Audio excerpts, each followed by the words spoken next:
আল্লাহ রাসূল সাল্লাল্লাহু আলাইহি ওয়াসাল্লাম বলেন, ইযা কানা ইয়াউমুল জুমআতি ওয়াকাফাতিল মালাইকাতু আলা বাবিল মসজিদ, যেদিন জুমার দিন হয় ওই দিন ফেরেশতাগণ মসজিদের দরজার পাশে এসে দাঁড়ায়। দাঁড়িয়ে কি করে? তুকতুবুনাল আউওয়ালা ফাল আউওয়ালা ওয়া মাসালুল মুহাজ্জিরি কামাসালিল্লাযী ইউহদি বুদনা সুম্মা ইউহদি বাকারা সুম্মা কাবাশা সুম্মা দাজাজা সুম্মা বাইদা ফাইদা খরাজাল ইমামু তাওয়াউ সুফুফাহুম ওয়া ইস্তামিউনা যিকরা। ওনারা ফেরেশতারা এসে লিখতে থাকে ওই সমস্ত ব্যক্তিদের নাম, যে ব্যক্তিটা প্রথমে মসজিদে প্রবেশ করে। তার উদাহরণটা হচ্ছে এমন, যে ব্যক্তি আল্লাহ রাব্বুল আলামিনের রাস্তায় একটি উট কুরবানি দেয়, সুবহানাল্লাহ পড়েন। দ্বিতীয় নম্বরে যে ব্যক্তি মসজিদে আসে, ওই ব্যক্তির উদাহরণ হচ্ছে ওই ব্যক্তির ন্যায় যে ব্যক্তি আল্লাহ রাব্বুল আলামিনের জন্য একটি গরু কুরবানি দেয়। তারপরে যে আসে, ওই ব্যক্তির ওই সওয়াব লেখা হয় ওই ব্যক্তির মতো যে ব্যক্তি আল্লাহ রাব্বুল আলামিনের জন্য একটি ছাগল কুরবানি দেয়। তারপরে যে আসে,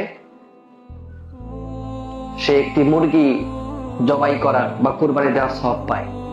এরপর সবার শেষে যে আসে, ওই ব্যক্তি বা এই সিরিয়াল অনুযায়ী যে পরে আসে, তার নামে একটি ডিম কুরবানি দেওয়ার সওয়াব লেখা হয়। সুবহানাল্লাহ পড়েন। তো যারা এতদিন ধরে, এই হাদিসটি কিন্তু আমি বলি না, এর আগে বলেছিলাম, আজকে প্রথম। তো যারা আসতেছেন, অনেক আগ থেকে আসতেছেন, আজকেও আসছেন, ওনারা কিন্তু এই সওয়াবটা পাচ্ছেন না? আল্লাহ রাসূল সাল্লাল্লাহু আলাইহি ওয়াসাল্লাম বলেন, ইন্না আহাব্বুল আমালি ইলাল্লাহি আবগাদুহা ওয়া ইন ক্বাল্লা। আল্লাহ রাব্বুল আলামিনের কাছে সবথেকে প্রিয় আমল হচ্ছে ওইটা যেটা নিয়মিত করা হয়, যদিও বা সেটা অল্প হয়।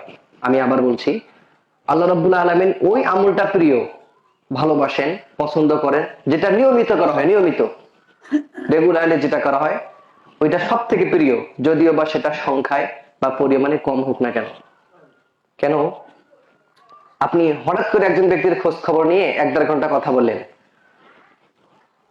আর আরেকজন ব্যক্তির সাথে প্রায় কথা বলেন, কোনটা সব থেকে ভালো লাগার, ভালোবাসার বলেন তো? যেটা প্রতিদিন একটু করে খোঁজ খবর নেন, সেটা না?